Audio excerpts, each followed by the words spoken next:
Olá, queridos, a graça e a paz do Senhor Jesus. Estamos mais uma vez juntos, compartilhando uma palavra abençoada com vocês e aproveitando as festividades da Semana Santa, se bem que esse ano não estamos podendo fazer como fazemos sempre no templo, mas falando sobre o significado real de tudo isso.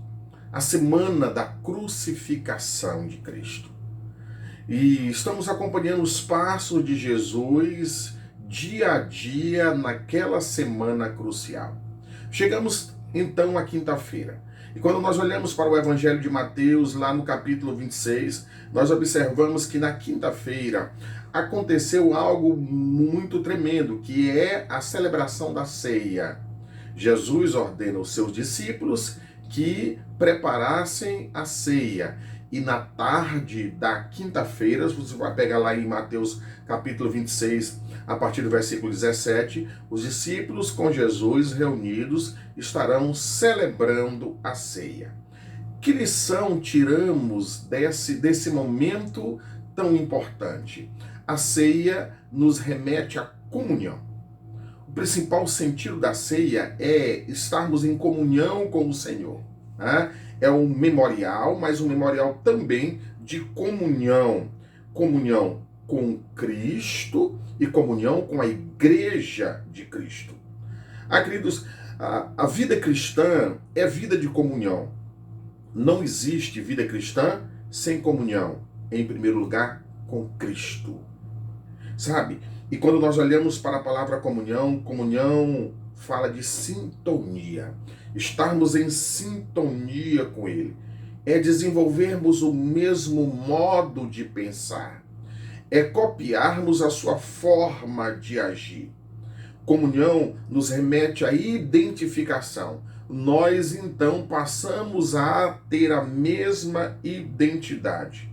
Sabe, Jesus fala disso e fala de comunhão como estar ligado a Ele, permanecer ligado a Cristo. E quando isso de fato acontece, a comunhão com Cristo gera coisas extraordinárias na vida do servo de Deus. Paulo, falando acerca disso na primeira carta aos Coríntios, no capítulo 1, versículo 9, ele diz: fiel é Deus, o qual os chamou à comunhão com seu Filho Jesus Cristo, nosso Senhor.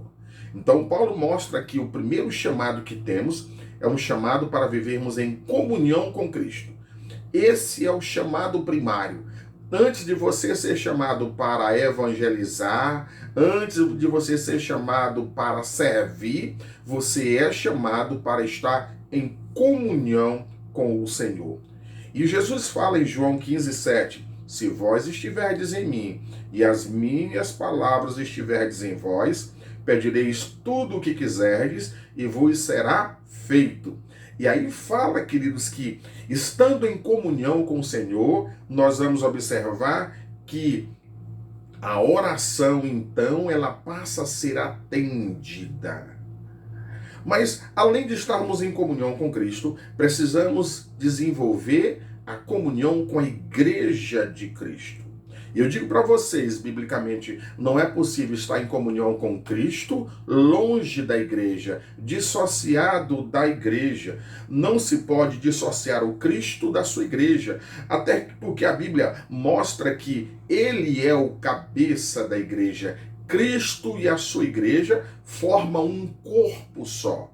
Então, essa de dizer, eu sirvo a Cristo, mas eu não quero saber da igreja de Cristo, eu não estou em comunhão com a igreja, eu não me congrego à igreja, eu não sirvo a igreja. Sabe, queridos, quando isso acontece, na verdade mostra que não há uma comunhão perfeita com Cristo. A comunhão, irmãos, ela abre portas de bênção na vida do servo de Deus quando estamos em comunhão. O Salmo 133 fala disso. E aí diz, ó quão bom e agradável é que os irmãos vivam em união. E no versículo 3 diz que quando isso acontece, ali Deus derrama bênção e vida para sempre, sabe? Foi nesse momento da ceia, por exemplo, que Jesus aproveitou para lavar os pés dos discípulos e mostra que comunhão é servir, comunhão é cuidar, comunhão é compartilhar. Que possamos aproveitar esse dia